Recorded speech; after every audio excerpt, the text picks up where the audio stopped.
Welcome to the channel Mirelle Tales. Before we start, drop a comment and let me know where you're watching from and what time it is for you right now. Now, let's get into today's story. When she gave up her seat to an elderly woman on the bus, Sophie heard her say, "When your husband gives you a necklace, leave it overnight in a glass of water." At the time, she didn't give it much thought, but days later when her husband actually brought her a necklace, Sophie remembered the warning and dropped it into a glass of water. Sophie closed the accounting folder, turned off her monitor, and stretched in her chair, easing the tension in her stiff neck. It was 5 minutes to 6. Time to go. Through the window of the construction company's office, located in the industrial outskirts of Chicago, the asphalt was already growing dark. The end of the year was steadily stealing the last few hours of daylight. On the windowsill sat a yellowing fern they always forgot to water, and a mug with the dregs of a cold latte, her third of the day. She locked the documents in the safe, checked that the deadbolt was secured, and pulled her purse from under the desk, a worn brown leather tote she had been carrying for about 5 years. Buying a new one was always something she put off for later. Plus, to be honest, the money just wasn't there. An accountant's salary at a small suburban firm wasn't exactly the kind of money that allowed for luxuries. The hallway smelled of dampness and bleach. The cleaning lady Brenda had already mopped the first-floor linoleum. Sophie gave her a tired wave as she passed, pushed open the heavy front door, and stepped out onto the street. The freezing wind coming off Lake Michigan hit her face like a blade. She pulled up the collar of her wool coat and walked briskly to the bus stop. A 7-minute trek along the concrete wall of the industrial park, followed by a dash across the crosswalk. And there was the stop, featuring a crooked transit shelter and a schedule that no one had bothered to check in years. The CTA Route 17 bus operated according to its own mysterious logic, which rarely coincided with any official timetable. Sophie knew the route by heart every single workday, 5 days a week for the last 3 years, from the office to her stop in Elmwood Park. It was a 35-minute ride without traffic. With traffic, and at this time of year, there was always traffic, it took 50 minutes, sometimes an hour. She had long since stopped getting irritated by it, just as she had stopped getting irritated by so many other things in her life. A few people were already waiting at the shelter, a woman hauling heavy Jewel Osco grocery bags, 2 teenagers with backpacks, and an older man in a baseball cap staring at his smartphone. Sophie stood slightly apart and pulled out her own phone out of habit, not because she was expecting anything important. There were no messages.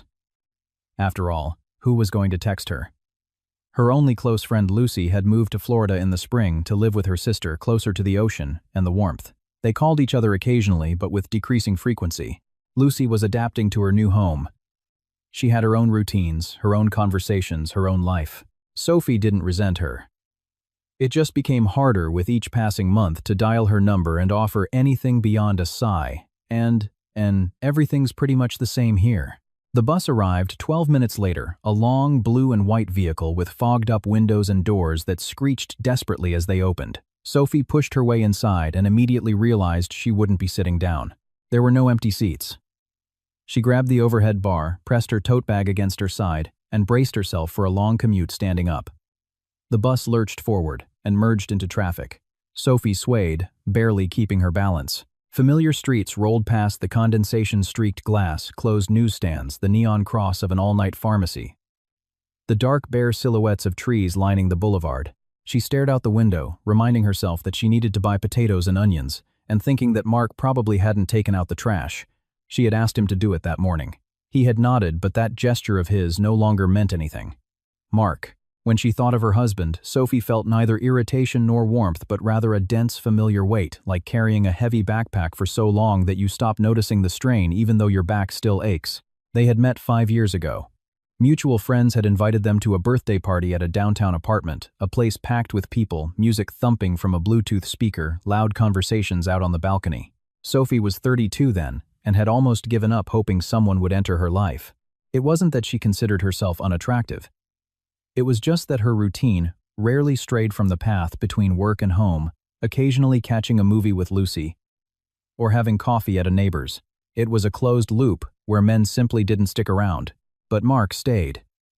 He was 2 years older, tall with dark hair, and a mole on his right cheek that gave him an air of boyish charm. He wasn't a great conversationalist, but he was precise. He had a gift for saying exactly what the other person needed to hear. That night he sat next to her in the kitchen long after the crowd had thinned out, and they spent 2 hours talking about work plans and the general strangeness of life. He was working as a manager at a car dealership back then, and he spoke about it with a charming, self-deprecating humor. Sophie laughed. She hadn't laughed like that in a long time. A month later, they started dating. 6 months after that, they had a quiet courthouse wedding with no grand reception. Lucy was her maid of honor. Mark's buddy Charlie was his best man. After City Hall, the four of them sat in a cozy bistro. Mark ordered a bottle of champagne and raised a toast that brought tears to Sophie's eyes. To having found you late but for good. The first year was nice. Mark would come home from work and occasionally bring her cheap grocery store flowers, but she loved them anyway. On weekends, they cooked together and made plans. He talked about opening his own business, something related to auto parts. Sophie listened, believed in him, supported him. She liked having someone near to share the evenings with not having to return to an empty apartment. Then something slowly began to change. It was almost imperceptible, like a hairline crack in a wall, that you initially mistake for a shadow. Mark quit his job at the dealership. "I found something better," he said. Sophie didn't ask questions. She assumed her husband knew what he was doing. The better option turned out to be a fly-by-night startup that folded 2 months later. Then came something else, selling God knows what online, endless talk of a partnership with some guy named Steve whom Sophie never actually met. Every time Mark had an excuse. "It's temporary. I'm looking. The market is tough right now. I just need to find my niche." Months went by, and the niche never materialized. Mark spent more and more time at his computer. Websites, YouTube, rabbit holes, endless WhatsApp chats. Sometimes he went out for meetings and came back in an unpredictable mood. Sometimes he was euphoric, sometimes deeply sullen. He didn't bring any money home. Occasionally, he picked up odd jobs, helping someone move or assembling IKEA furniture for people on TaskRabbit. But these were meager earnings that he almost always spent on himself. Sophie carried the entire household on her shoulders. The mortgage, the groceries, the daily bills, all of it coming out of her accountant's salary, which seemed to shrink in purchasing power every year. She didn't make a scene, she didn't issue ultimatums. Maybe she should have, but she had been raised in a family where women endured. Her mother had endured her father. Her grandmother had endured her grandfather. It was considered normal not because they were weak, but because they believed that was just how things were. Family is family. For better or for worse. The only real asset Sophie possessed was the property, a plot of land with a sturdy brick cabin in Fox Lake, a scenic village an hour and a half away from the city right by the water. Her grandmother, Eleanor, had left her the house in her will. She had passed away peacefully in her sleep 2 years prior at the age of 83. Sophie had cried so hard she couldn't even speak at the funeral. Grandma Eleanor was more than just a grandmother to her. She was an anchor, a pillar of support, someone she could visit at any time and just sit with on the porch sipping a hot mug of chamomile tea.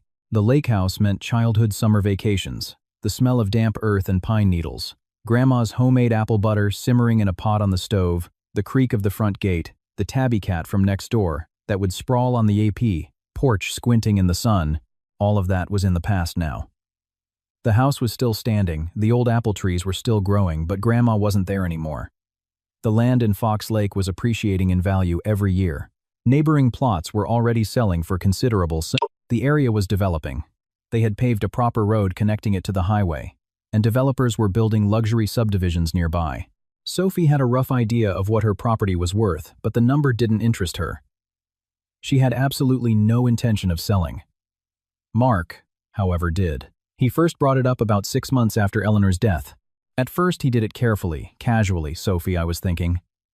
We hardly ever go up to the lake house. It's just sitting there, and we're just paying the property taxes. If we sold it, we could invest the money into something productive. I've been looking at a business opportunity. If we just had some seed money. Sophie silently shook her head and walked into the kitchen. Mark didn't press the issue then, but a few months later he brought it up again, this time more directly. Look, I've been doing some research.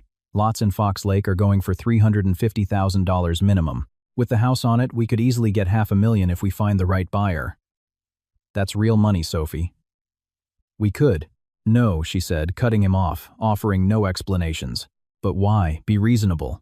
The house is sitting empty anyway. It's going to start falling apart. And the maintenance. I said, no, Mark. It's Grandma's house. I am not selling it. He fell silent, but she saw a muscle feather in his jaw. He interlaced his fingers over his knees and turned to look out the window. The matter was settled, but, as she would later discover, it was only settled for Sophie. Mark stopped bringing it up directly, but he would occasionally drop passive-aggressive remarks. If we had a decent financial cushion like a piece of real estate, we could liquidate. Other people would have moved into a nicer condo ages ago. Sophie let it slide. She thought he was just complaining. She didn't know that he had long since moved past merely complaining. On that freezing evening, the bus crawled through the evening gridlock, stopping at every red light. Sophie stood near the rear doors, clutching the metal pole and counting the stops. 3 stops before hers, the man sitting in front of her stood up and headed for the exit. Sophie sank into the vacated seat, a cold, molded plastic shell with a sunken center, and stretched her legs.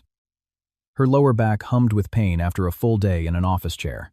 At the next stop, the pneumatic doors hissed open, and an elderly woman boarded the bus.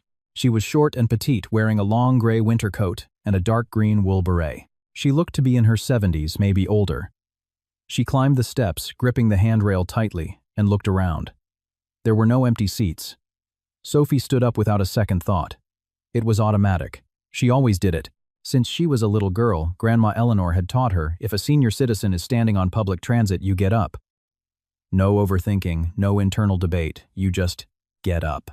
Here, please have a seat, Sophie said, stepping aside. The old woman looked at her and smiled gratefully, not a broad smile, but a warm one entirely in her eyes, and sat down. Sophie returned to the metal pole and braced herself. Nothing special. An ordinary evening on an ordinary bus. 3 stops went by. The bus slowly emptied out.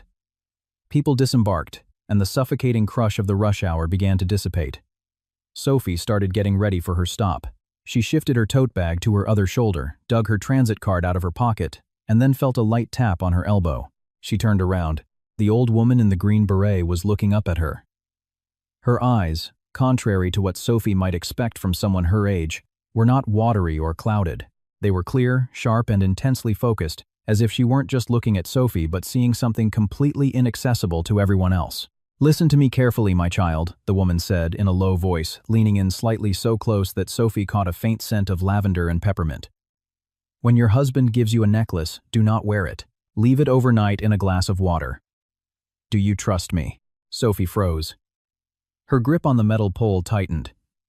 She instinctively took a half step back, staring at the old woman, trying to process the words. Was this a prank? A hidden camera show? Maybe the woman had confused her with someone else? What necklace? What glass of water? Mark hadn't given her a gift in 2 years. For her last birthday, he had brought home a cheap bouquet from the corner bodega, 5 carnations wrapped in cellophane without even a signed card. And before that, Sophie couldn't even remember the last time he had given her anything that could reasonably be called a gift. "I'm sorry," Sophie said, trying to keep her voice steady. "I think you have me confused with someone else." The old woman slowly shook her head. The movement was calm and absolutely certain. She harbored no doubts. "I am not confusing you, Sophie. Just remember a glass of water overnight." She had called her by her name. Sophie felt a chill run down her spine, a small, unpleasant shiver like an icy draft under a door. She opened her mouth to ask how the woman knew her name, but at that exact moment, the bus jerked to a halt, and an automated metallic voice announced over the loudspeaker Elmwood Park Station. The doors hissed open. Sophie took a step toward the exit, put one foot on the icy sidewalk, and immediately spun around, looking back inside the bus. The old woman was sitting perfectly still, her hands neatly folded in her lap, staring straight ahead. Not at Sophie, but at a fixed point in the distance, as if no conversation had ever taken place between them. As if nothing had happened. The doors slammed shut. The bus pulled away, its red taillights bleeding into the darkness and the falling snow. Sophie stood frozen at the bus stop for several seconds, unable to move. Then she adjusted the strap of her tote bag and started walking toward her apartment, cutting through the courtyard, walking past the playground with its peeling slide and the swings that creaked faintly in the wind. Her 5-story brick walk-up sat at the back of the courtyard, surrounded by bare oak trees. 3rd floor, apartment 3B. She climbed the stairs, the building had no elevator, and unlocked the door. The entryway light was on. Mark's winter jacket hung on the rack. A constant low murmur emanated from the spare bedroom. The computer, as always. "Hey," Sophie called out to the empty hallway as she kicked off her snow-dampened boots. "Hey," Mark replied from somewhere deep inside the apartment. His voice sounded distracted, entirely absent. Sophie walked into the kitchen. The trash can was overflowing. She silently pulled the bag out, tied it off, and left it by the back door.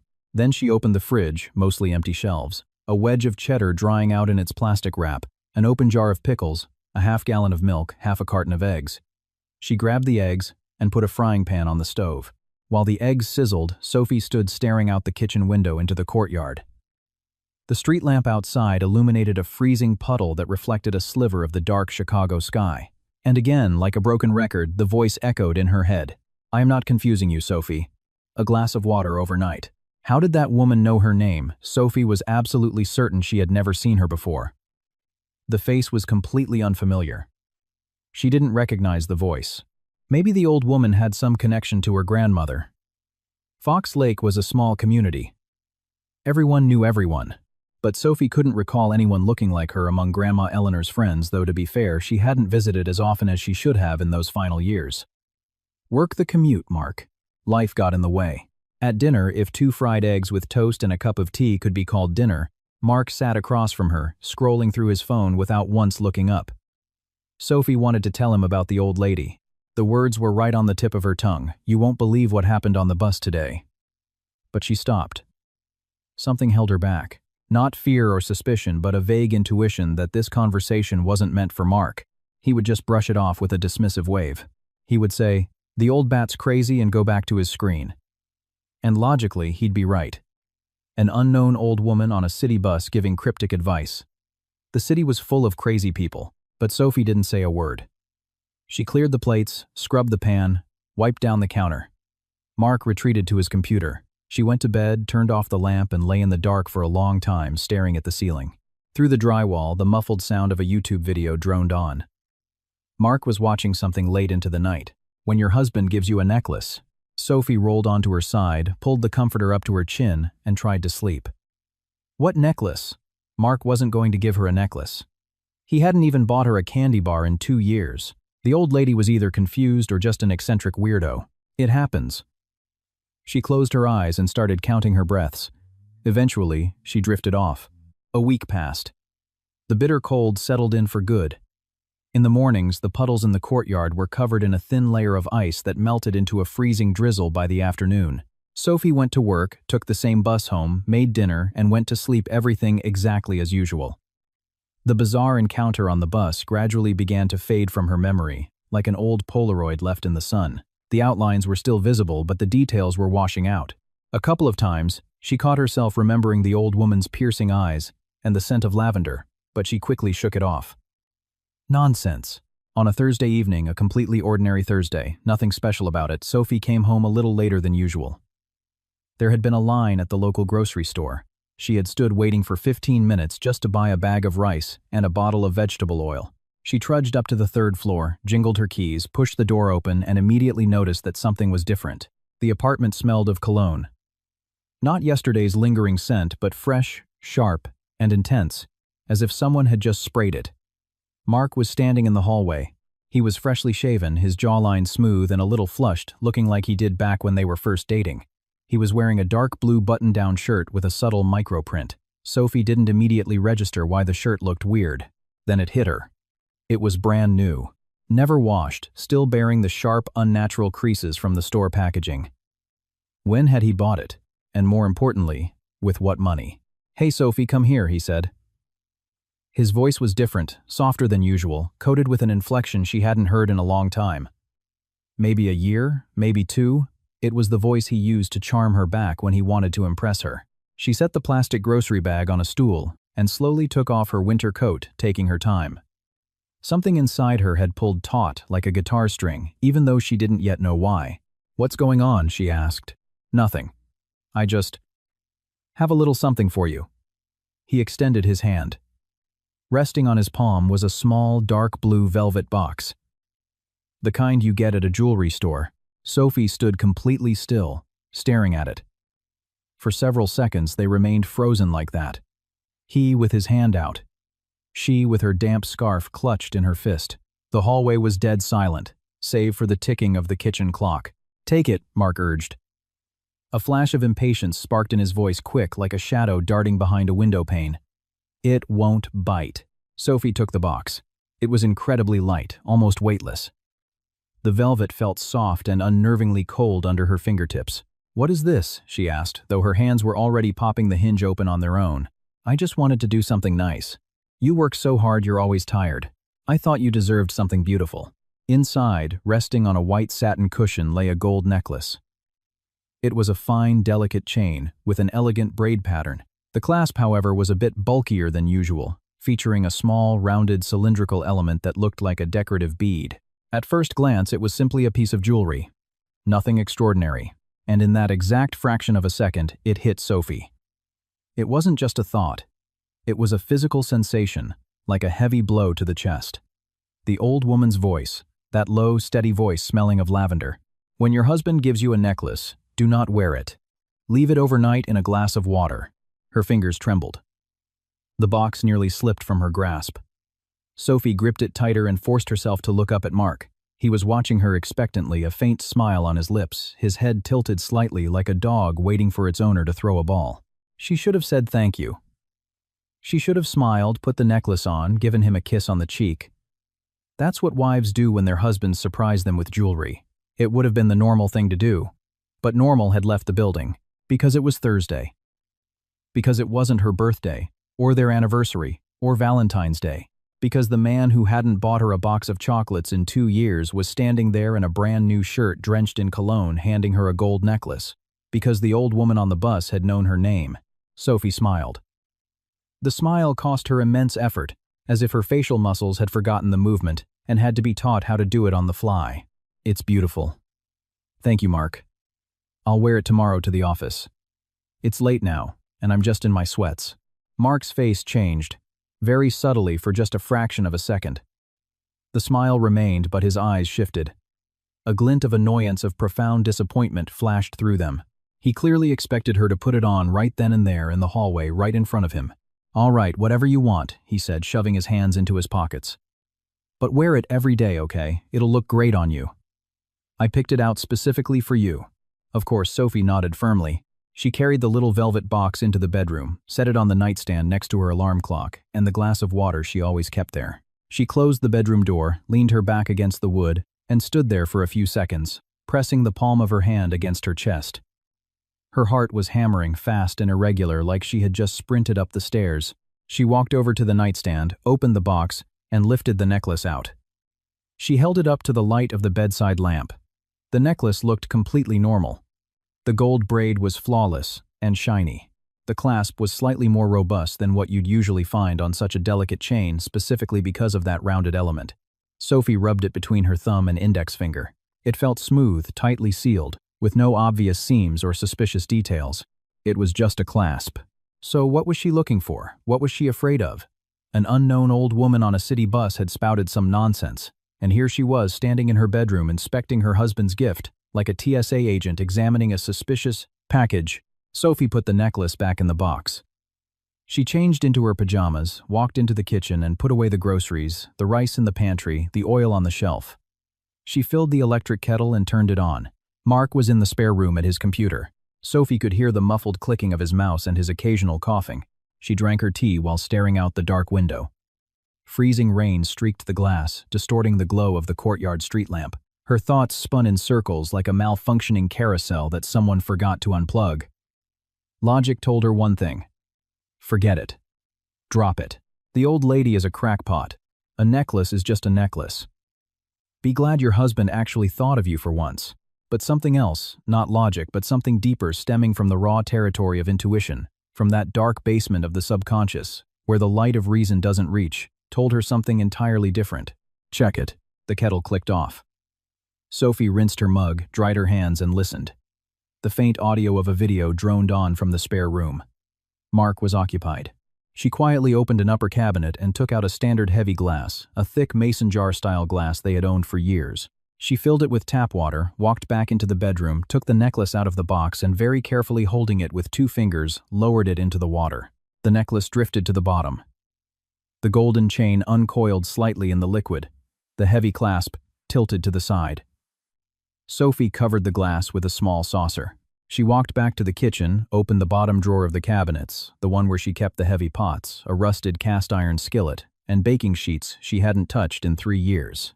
She pushed the glass all the way to the deepest, darkest back corner, hiding it behind a large, chipped enamel pot. Mark never opened that drawer. In all their years together, not once. He didn't cook, and pots and pans didn't interest him. She slid the drawer shut, stood up, and looked at her hands. They were trembling slightly. Sophie balled them into fists, opened them, balled them up again, then flicked off the kitchen light, and went to bed. Mark came to bed well past midnight. Sophie lay there with her eyes closed, listening to him undress in the dark, the mattress creaking under his weight, the rustle as he pulled up the comforter. Within a minute, his breathing evened out. He fell asleep quickly.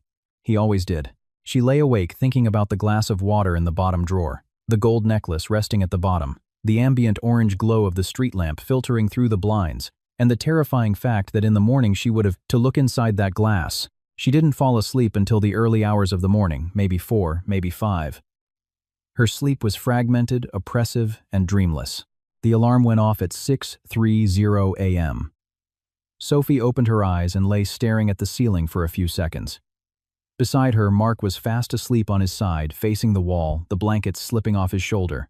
She slipped out of bed quietly, threw on her fleece robe, and walked out of the bedroom, easing the door shut behind her. The kitchen was freezing and gray. The damp chill of the Chicago dawn seeped through the window panes. Sophie turned on the coffee maker, then stood completely still for about 10 seconds, her hand hovering over the handle of the bottom drawer, terrified to pull it. A stupid, childish thought circled her mind. As long as I don't open the drawer, everything can still be okay. As long as I don't look, the necklace is just a necklace, the water is just water, and I can just keep living my life.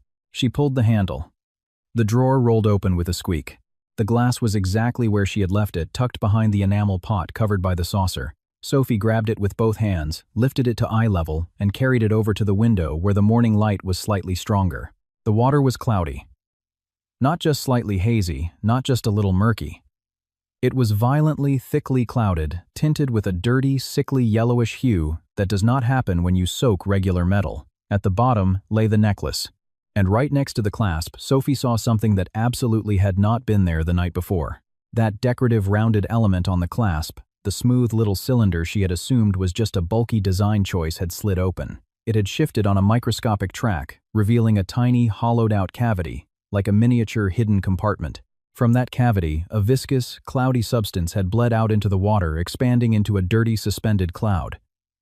And floating right next to it were the gelatinous, swollen, semi-transparent remains of something else. Sophie didn't understand what it was at first. Then it dawned on her. A pill capsule. A gelatin capsule identical to the kind used for medication, only incredibly tiny. It had been packed tightly inside the hollowed clasp. Overnight, submerged in the water, the gelatin had dissolved, bursting open and releasing whatever had been hidden inside it. Sophie stood in her freezing kitchen barefoot in her old robe, holding the glass out with locked elbows, and suddenly couldn't breathe. It wasn't just fear. It was something far more massive than fear.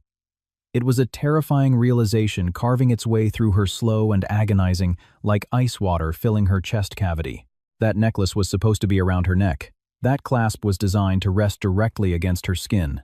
The thin, sensitive skin, at the nape of her neck, right where the blood vessels run close to the surface, right where the body is warmest. And that gelatin capsule was supposed to dissolve, not in a glass of tap water, but melted by her own body heat.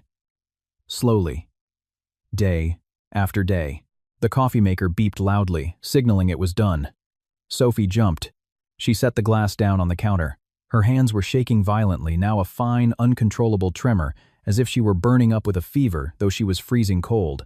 She stood frozen, staring at the cloudy, poisoned water, her brain firing rapidly, feverishly. Thoughts collided violently. Her first instinct was to dump it all down the sink, throw the necklace into the garbage disposal, grind it to dust, and try to forget the whole thing like a nightmare. Just pretend nothing ever happened. Her second instinct was to march into the bedroom, shake Mark awake, and smash the glass right across his face, screaming at him. "What is this? What did you do? What were you trying to do to me?" But Sophie did neither of those things. She stood perfectly still in her kitchen, and that same inner voice, the deep, primal instinct that had ordered her to test the necklace the night before, now whispered clearly, "Don't rush. Don't scream. Don't throw away the evidence. Think." She placed the saucer back on top of the glass. She carefully placed the glass inside a thick Ziploc bag and sealed it tight, trapping the water inside. Then, she placed the sealed bag deep inside her old brown leather tote. She went to the bathroom, washed her face, got dressed, and brushed her hair. Her movements were entirely mechanical, like a wind-up doll, but her hands had finally stopped shaking. From the bedroom, she heard a noise. Mark was waking up. Sophie listened to the bed, creak his heavy footsteps down the hall, the sound of the toilet flushing. A minute later, he shuffled into the kitchen, bleary-eyed, wearing a wrinkled undershirt and flannel pajama pants, rubbing his face. "You're up early," he mumbled through a yawn. "I have to get in early," Sophie replied, buttoning her coat. Her voice came out flat and steady. She surprised herself. "Quarterly close out. The boss wants the numbers on his desk by 9. Oh. Well, all right." Mark poured himself a cup of coffee. "Did you put the necklace on?" Sophie, who already had her hand on the front doorknob, paused for a fraction of a second, then turned around. Mark was looking at her over the rim of his ceramic mug. His gaze was incredibly sharp, not sleepy, not distracted, but intensely focused. He was staring directly at her bare neck. "Not yet," she said. "The clasp felt a little flimsy to me when I checked it this morning. I'm worried about it snapping and losing it at the office. I think I might take it to a jeweler just to have them reinforce it first." A shadow crossed Mark's face, fast like a ripple over a pond, vanishing instantly. He shrugged. "The clasp is fine, but whatever you want. Have a good day. I'm going to be late," Sophie said. She stepped out, closed the door behind her, and didn't let herself exhale until she was halfway down the stairs. She didn't go to work that day.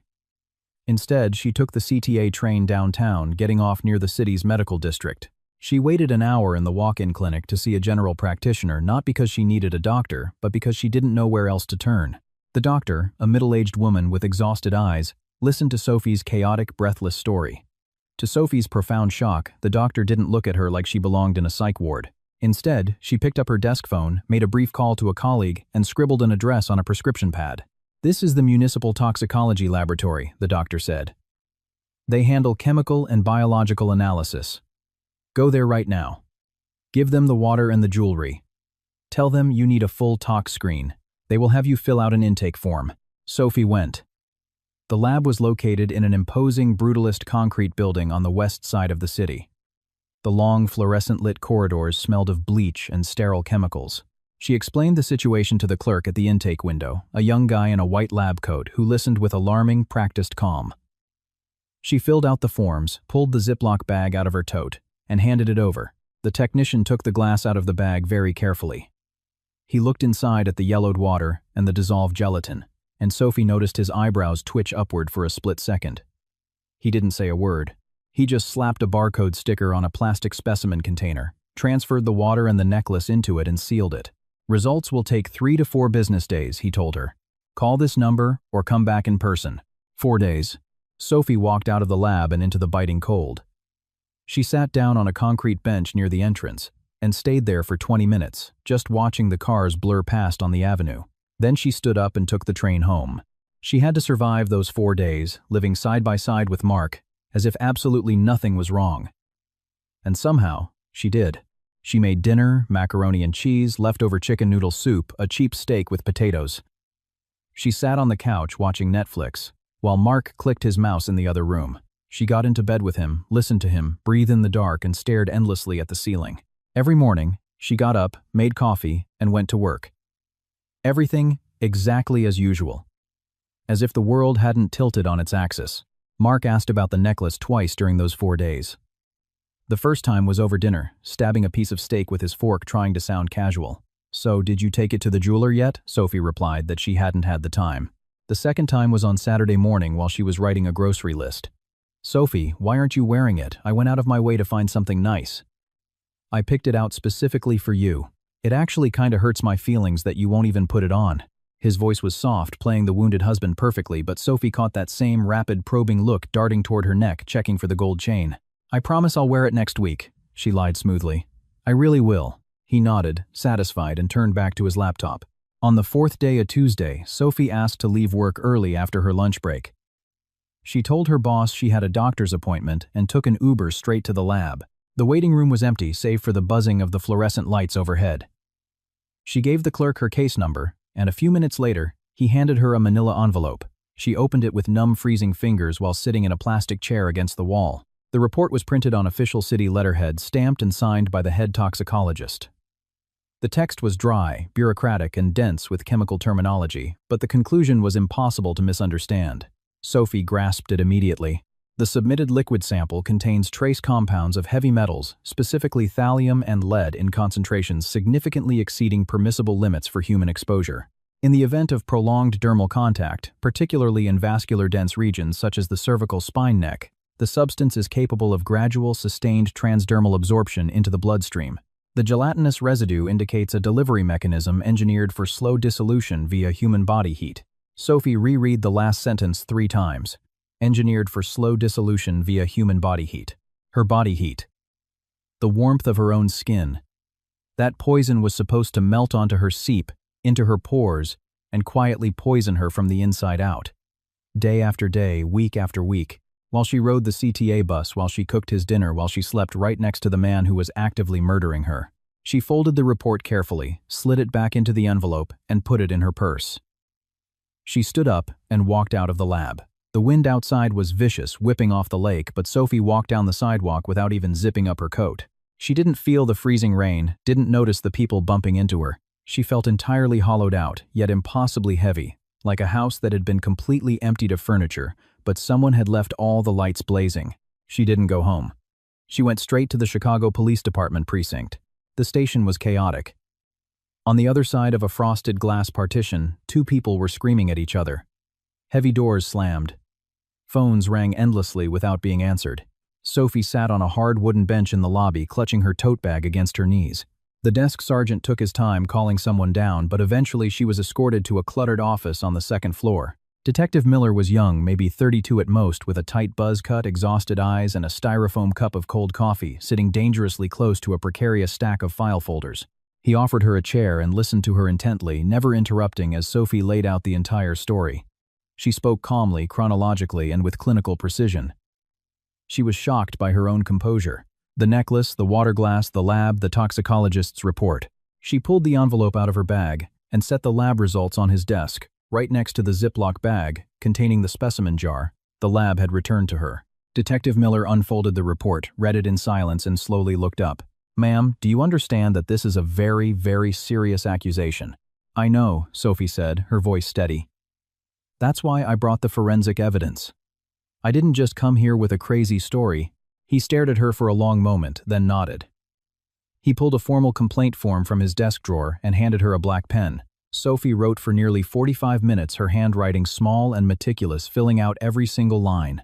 When she finished, Detective Miller reviewed the document. He asked a series of sharp, clarifying questions. "When exactly did he give you the necklace? How did he act afterward? Did he ask about it?" Sophie answered every question briefly and precisely.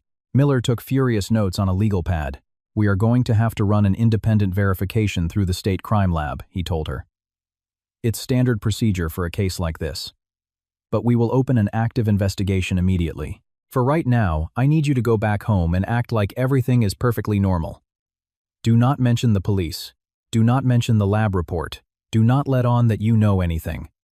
Can you do that?" "I can," Sophie said. And she realized it was the absolute truth. She had already been doing it for 4 days. The investigation moved much faster than she had anticipated. 3 days later, Miller called and asked her to come back to the precinct. He met her in the same cluttered office, though the stack of files had grown and the coffee cup was now a chipped ceramic mug. "The state lab confirmed the city's findings," Miller said, leaning forward. "Thallium and lead. Highly toxic. Now we're looking into exactly where that necklace was modified. We subpoenaed security footage from every major and independent jeweler in the metro area. It took some digging, but we're narrowing the circle down." Sophie nodded, absorbed the information, and went back to her life. Time dragged on like thick molasses. She went to work, took the bus home, made dinner. Mark noticed nothing, or at least he played the part flawlessly.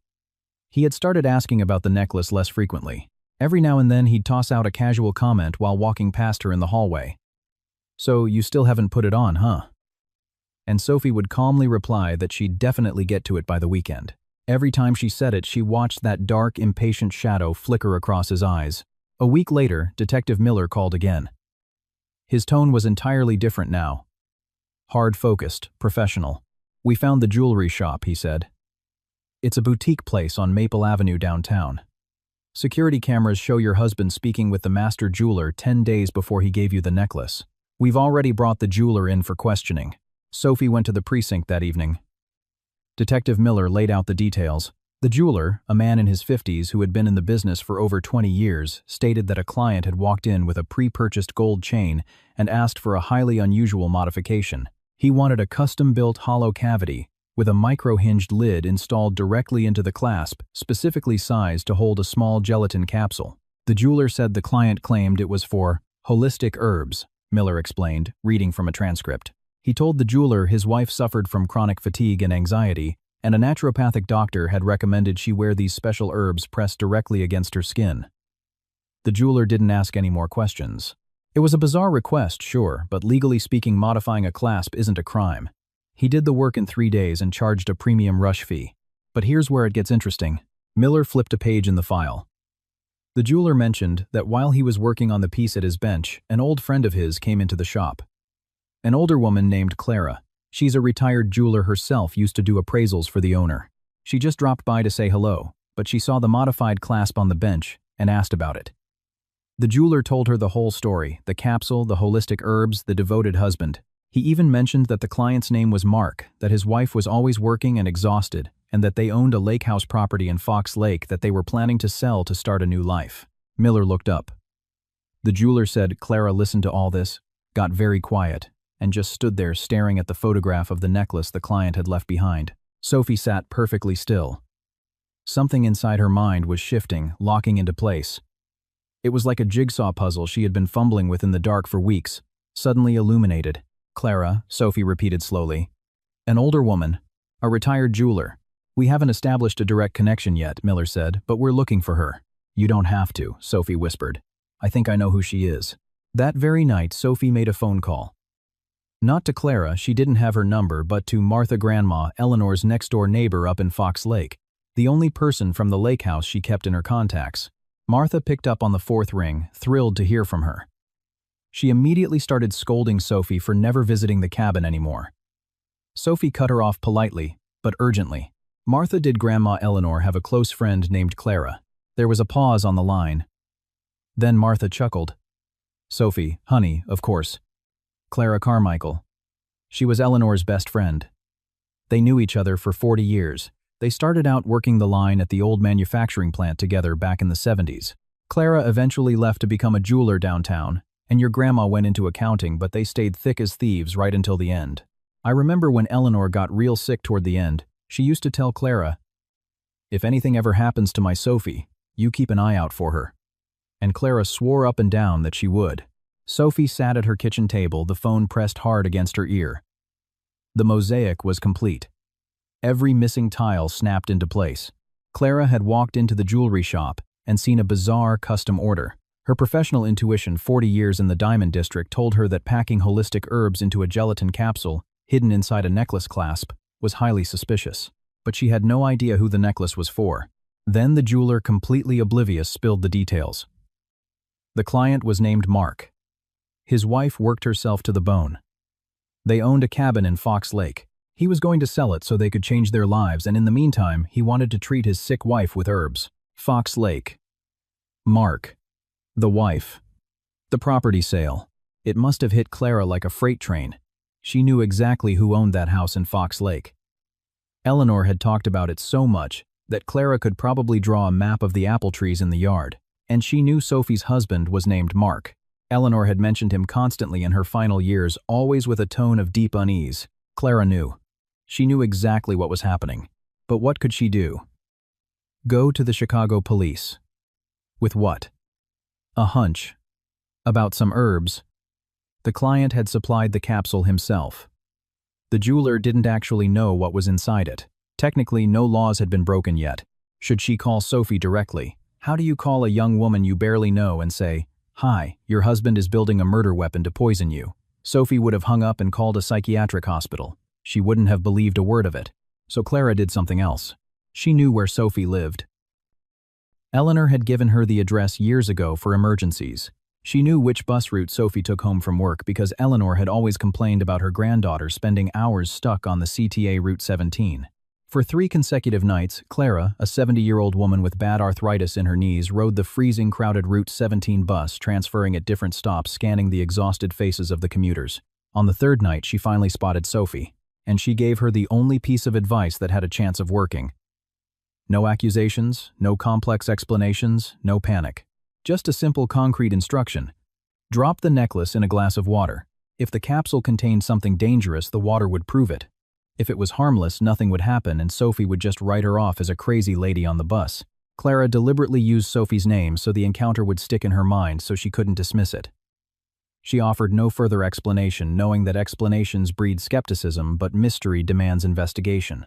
Sophie hung up the phone. She sat in the dark kitchen for a very long time, never turning on the lights. Outside, the street lamps flickered through the icy rain, sliding down the glass. For 3 freezing nights, an elderly woman had ridden a miserable city bus, searching for the granddaughter of her dead friend just to warn her. She had done it without knowing for sure if it was poison, risking looking completely insane, simply because she had made a promise to Eleanor. And she kept it. Mark was arrested 2 weeks after Sophie filed the initial report.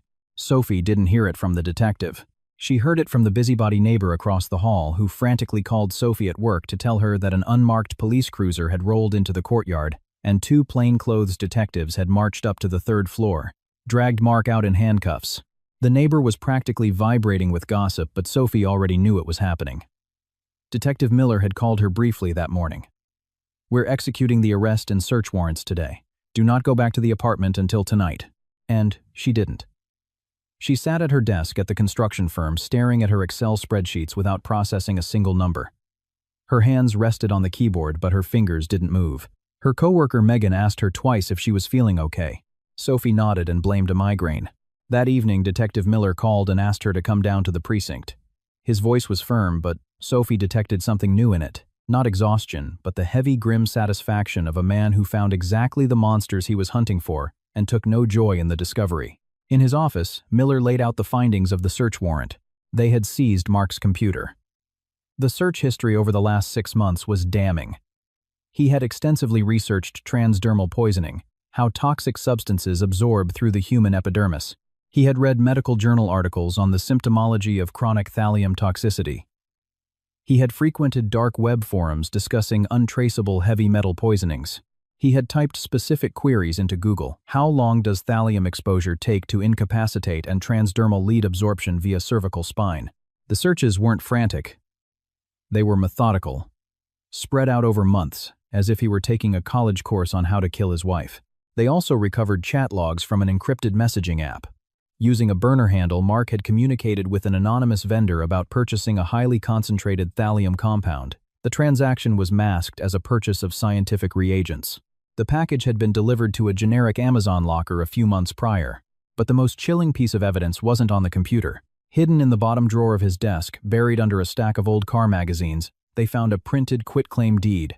Grantor Sophie. Grantee Mark.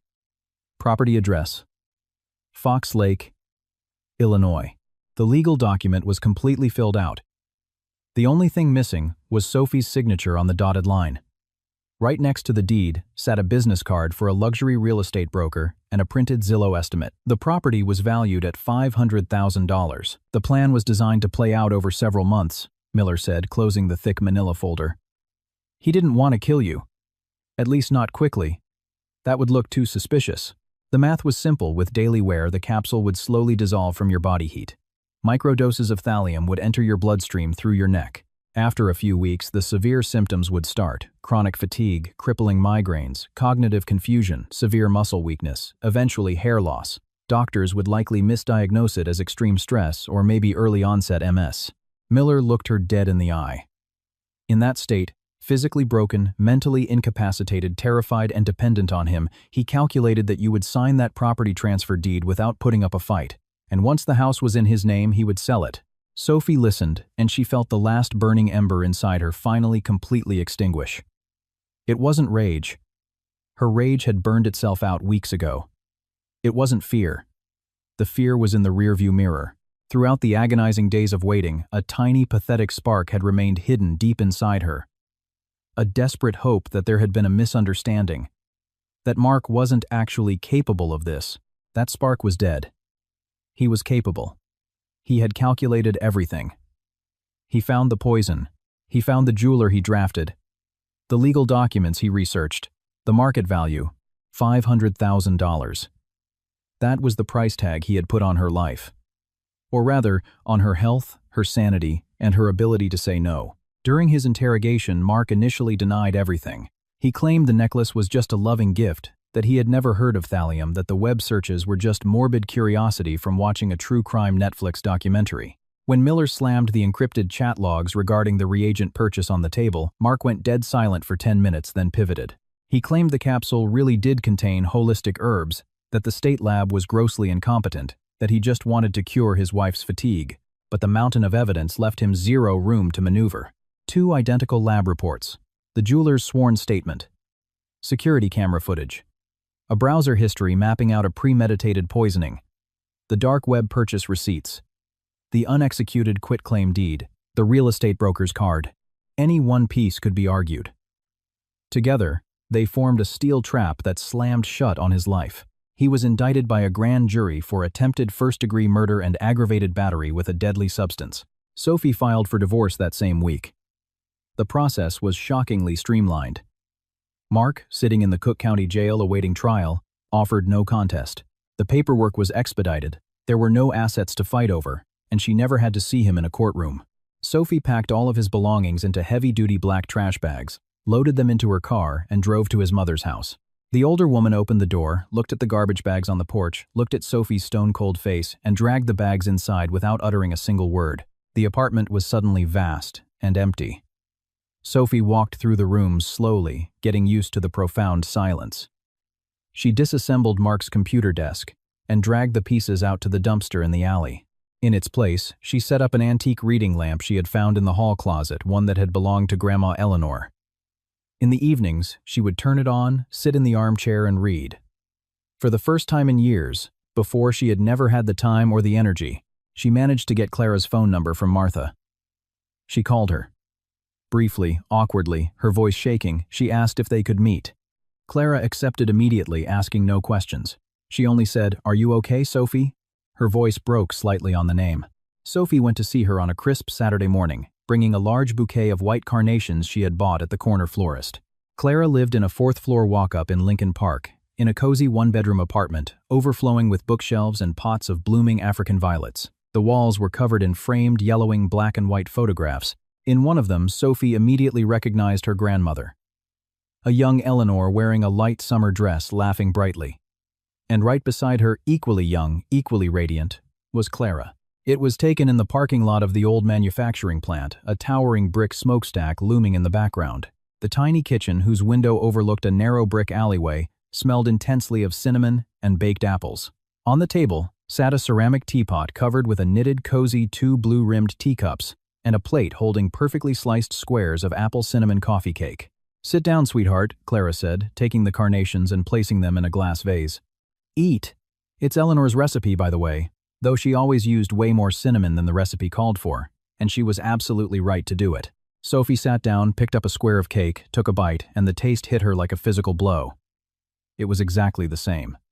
The same cake, the same baked apples, the heavy warmth of the cinnamon. A massive lump formed in her throat.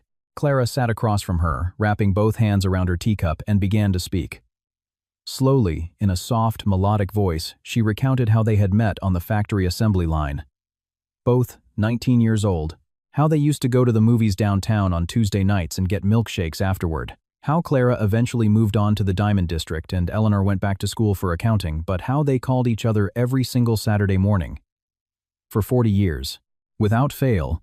"She told me everything about you," Clara said, softly staring into her tea. "How you were doing in grade school. Your college graduation, how you got your heart broken for the first time in 8th grade, and sat crying at her kitchen island. She was so unbelievably proud of you. And when you got married, she was happy, of course. But she was worried. She used to tell me, 'Clara, Sophie's husband isn't an evil man, I suppose, but he lacks a backbone. He's always looking for a shortcut, and he looks at my lake house with greedy eyes.' I used to tell her, 'Oh, stop inventing trouble, Eleanor, the kids will figure it out.' But she just shook her head." Clara fell silent. She gently set her teacup down on the saucer. She told me, "Clara, if anything ever happens to me and my Sophie is in trouble, do not let her fight alone. Promise me. I have no one else to ask." The kitchen was completely silent. Outside the window, pigeons cooed and scratched against the brick sill. "I promised her," Clara said simply. "And then, 2 months ago, I walked into that shop. I saw that custom clasp, the hidden cavity, the story about the holistic herbs. And then the jeweler told me the client was a guy named Mark who had a sick wife, and they were trying to sell a property up in Fox Lake. Something inside me just snapped. I've been in the jewelry business for 40 years, Sophie. I have seen everything, but a dissolvable capsule hidden inside a necklace clasp. People who love their wives don't commission things like that. And then, the name Mark. The cabin in Fox Lake. It all clicked. I remembered Eleanor's warnings. I remembered her saying he was looking for a shortcut, and I knew I couldn't just walk away. Sophie sat perfectly still, her fingers tightly interlaced on her lap. The apple cake was growing cold on her plate.